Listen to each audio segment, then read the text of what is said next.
L'humanité silencieuse, c'est donner la parole à des personnes agissant dans l'ombre, invisibles. C'est créer des ponts entre nous, des connexions et affirmer que l'humanité, c'est nous.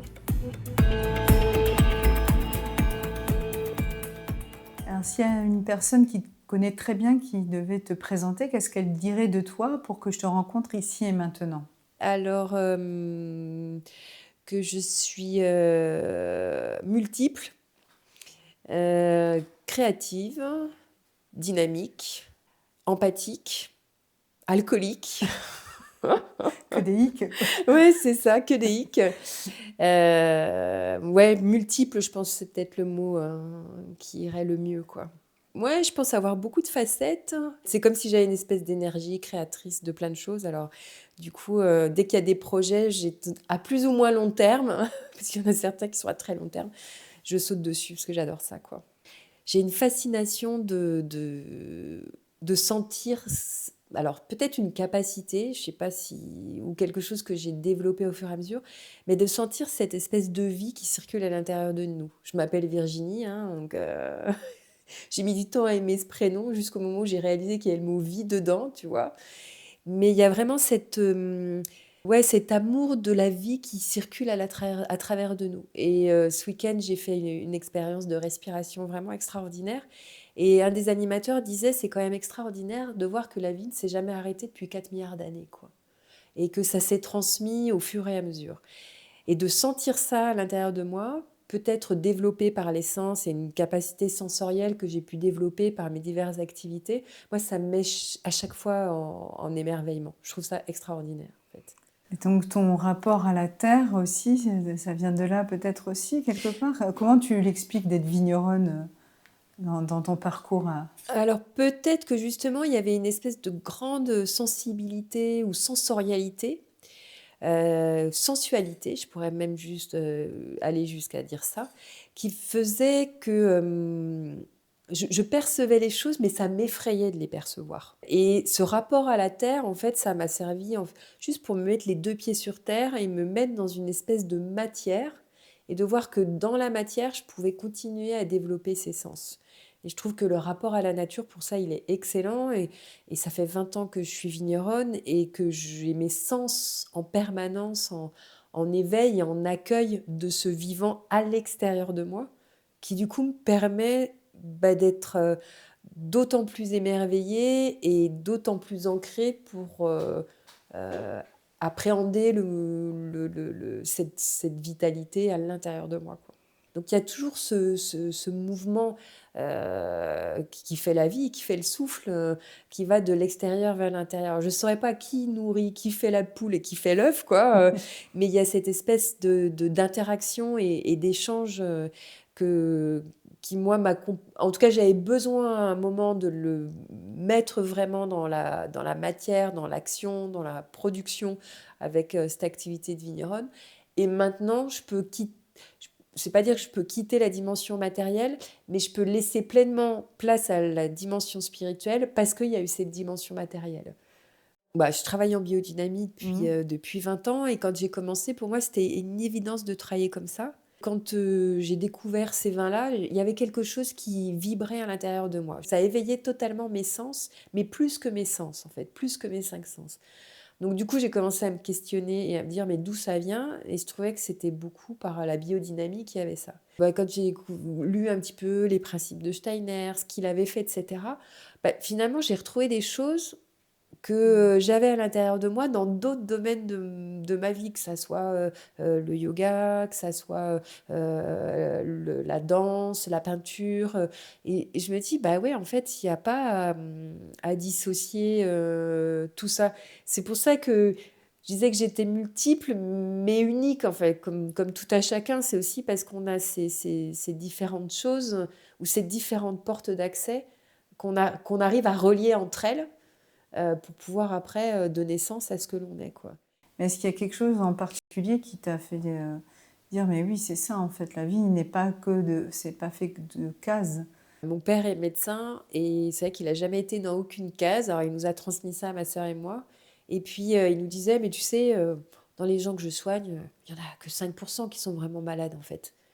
Tous les autres se créent leur propre maladie, quoi. Ma mère aussi, qui était aussi dans le soin, elle a toujours eu une extrême sensibilité et pour elle, elle pouvait pas dissocier, le matériel du spirituel. Dans tout ce qu'elle a fait, elle faisait des retraites silencieuses chez les moines cisterciens, enfin et du coup, je pense que j'ai toujours un peu baigné là-dedans sur le fait que, tout avait un sens et et souvent, c'était au-delà de juste, la matière. Donc c'est pour ça que j'ai pas eu une impression de déclic quand finalement, j'ai eu la biodynamique à apparaître sur mon chemin ou quand je bossais pour les musées dans la culture aussi. Enfin, j'ai pas eu cette sensation du déclic où tout d'un coup: «Ah oui, c'était plutôt dire: «Ah mais il y a des gens qui mettent en pratique et qui ont écrit sur ce que je peux ressentir. Ah bah, c'est bien, je suis pas toute seule, hein». Oui, c'est de l'ordre de l'évidence Ouais. finalement, qui fait partie de toi, mais en même temps, mettre des mots, hein, Mmh. ce qui est un peu important souvent, c'est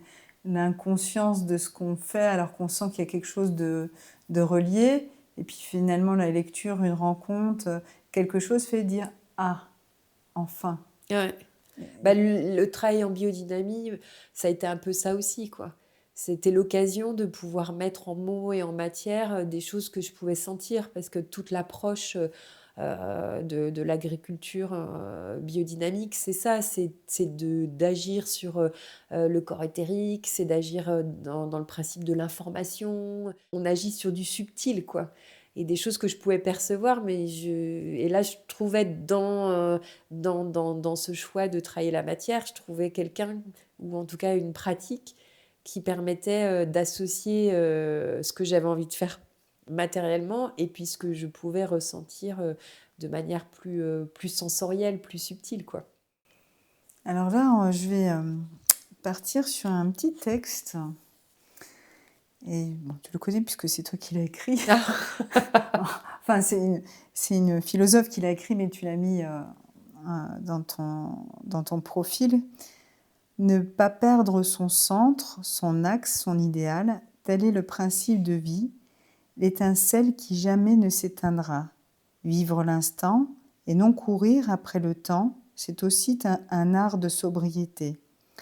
Dans la symbolique du cercle, la circonférence représente le temps et le centre, l'instant.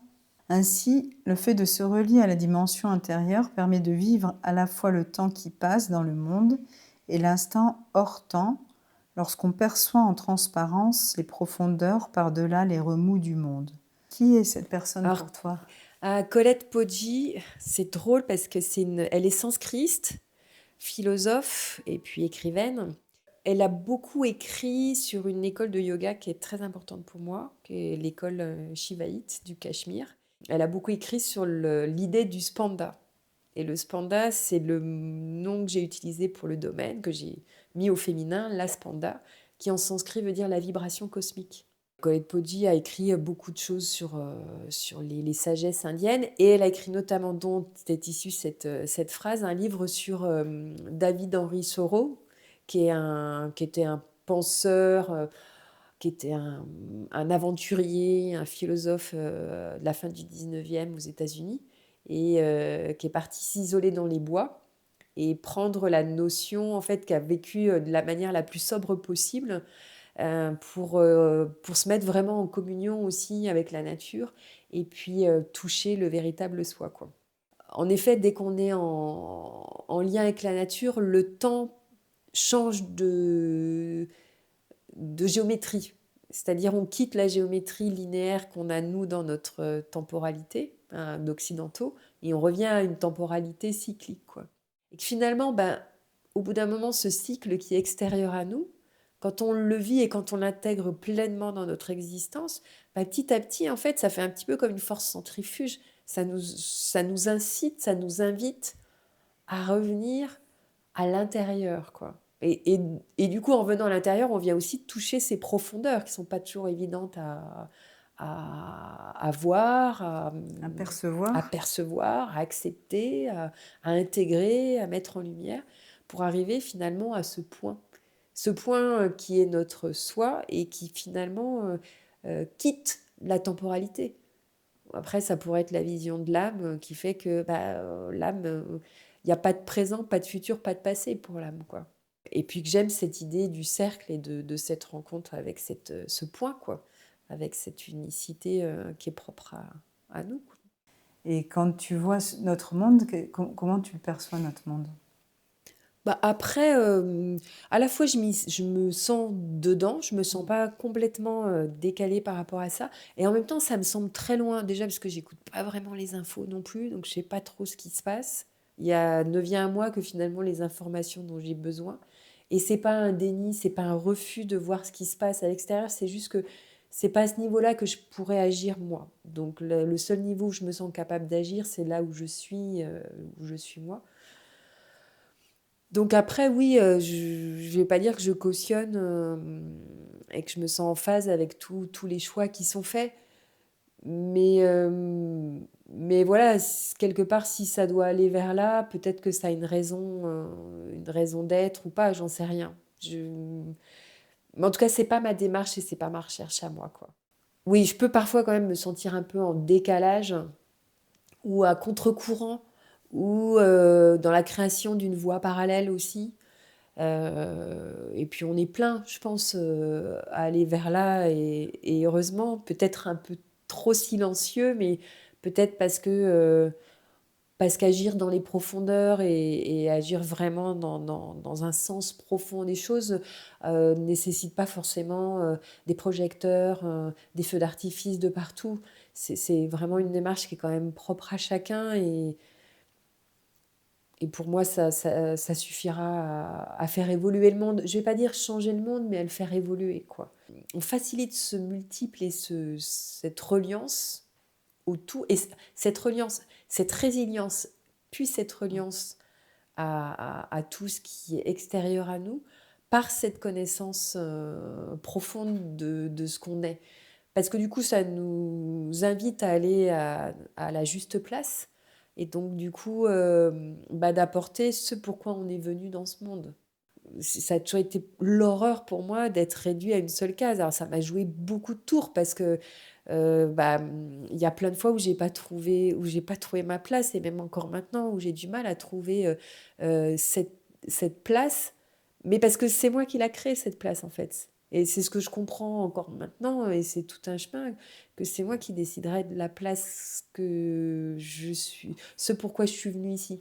C'est moi qui la découvrirai, cette place-là. Et je peux la découvrir qu'en allant dans une connaissance plus profonde de moi. Et à ce moment-là, je serai là, enfin, pour accomplir, euh, voilà, là où toutes les dimensions de mon être sont les plus utiles après au grand tout, quoi.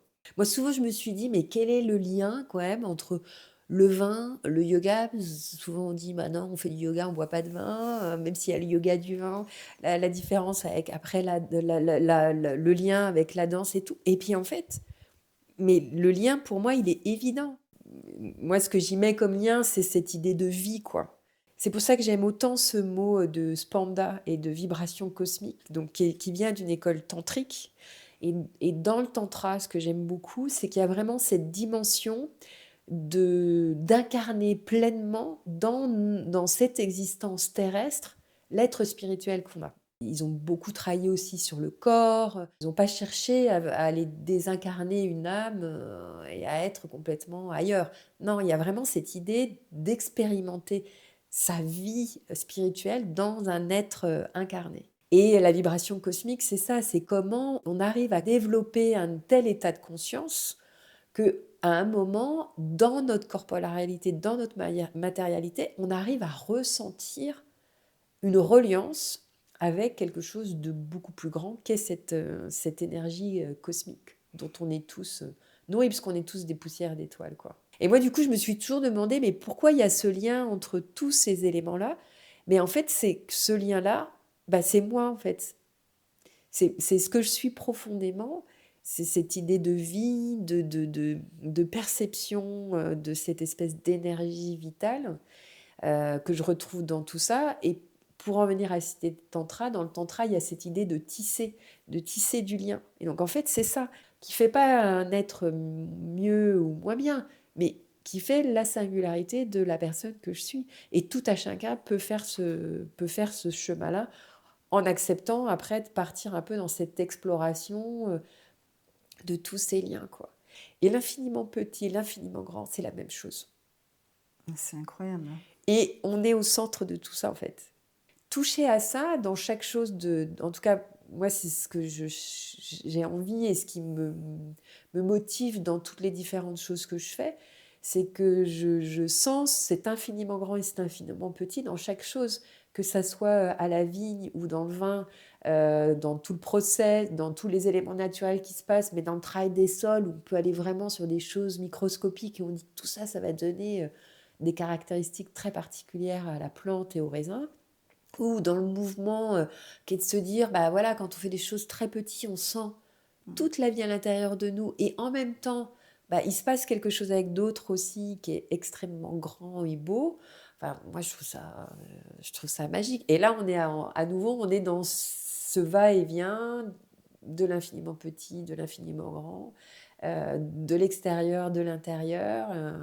Et puis pour moi, c'est ce qu'on appelle la vie, quoi. Tu vois, La spiritualité, c'est autre chose. C'est une recherche pour soi, à l'intérieur de soi, quelle que soit la forme que ça prend. Pourquoi ça fait peur, ça, tu crois, dans notre monde?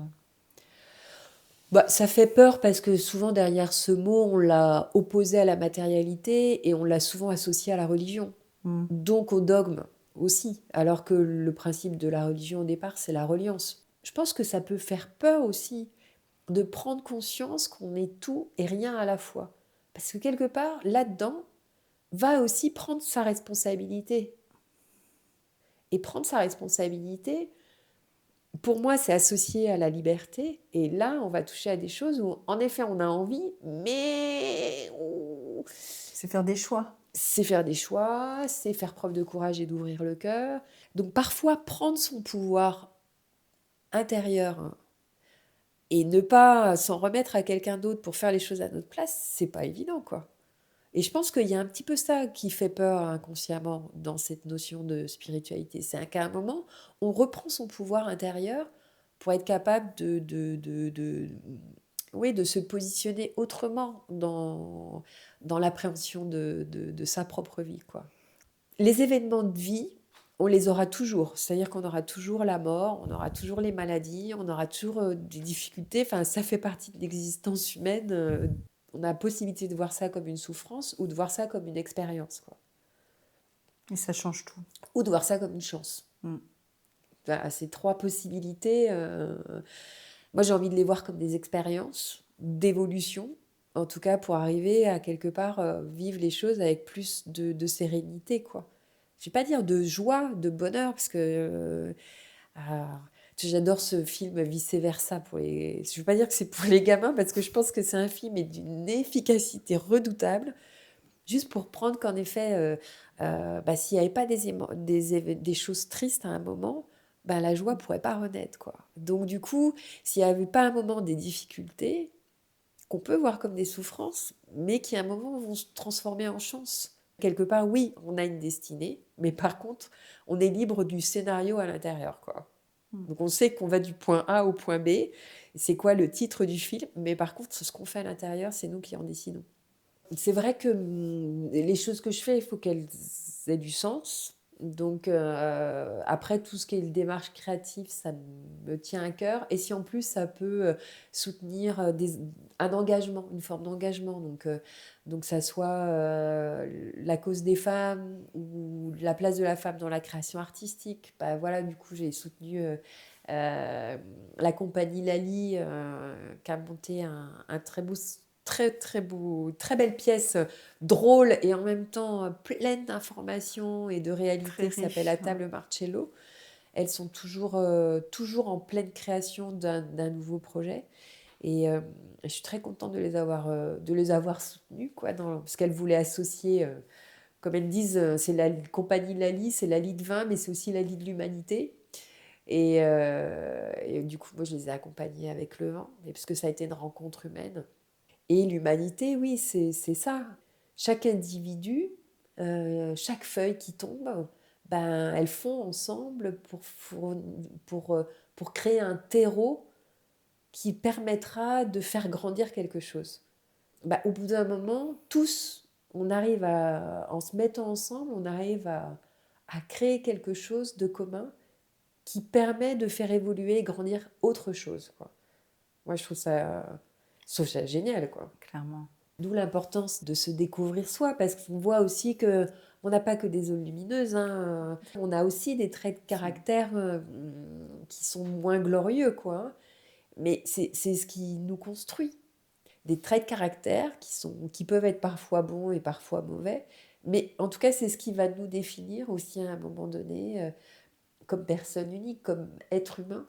On a besoin de la biodiversité, en fait, qui permet en permanence de réajuster un équilibre qui est mouvant. Parce qu'on le voit dans la nature quotidiennement. Et il y a, par exemple, à un moment, il y a eu la pyrale du buis, tous les buis étaient disséminés. On a dit, oh non, c'est pas possible, c'est la fin du buis, etc. Puis en fait, petit à petit, la nature, elle a trouvé une autre forme d'équilibre. Les mésanges se sont mis à manger toutes les pyrales du buis sous forme de petites vers et tout ça. Et puis du coup, maintenant, on voit les buis revenir, quoi. La recherche d'équilibre, elle se fait, mais parce qu'il y a cette diversité. Donc s'il n'y a pas cette diversité humaine aussi, je veux dire, si on devait tous faire la même chose, moi j'incite du coup les gens à relire Le meilleur des mondes d'Adolphe Huxley à tout prix, parce qu'on voit ce que ça donne quand on arrive à un moment où tous les gens sont exactement pareils, quoi. On arrive à un appauvrissement de cette biodiversité humaine qui est la fin de l'espèce, quoi. Si on va dans ce sens-là, il y a une forme d'appauvrissement dans tous les secteurs d'activité, quoi, dans tous les secteurs de la vie actuellement, quoi. Donc moi, j'ai un peu l'impression d'œuvrer pour maintenir à cette biodiversité en disant, voilà, je suis ce que je suis, c'est pas toujours facile à comprendre, déjà pour moi aussi, mais au moins, en tout cas, j'essaye d'aller vers ça, quoi. On est deux alors. Ça va. Merci Magali. Non, on est quand même plusieurs, ça va, heureusement. Merci à toi Virginie. Ouais, merci Magali.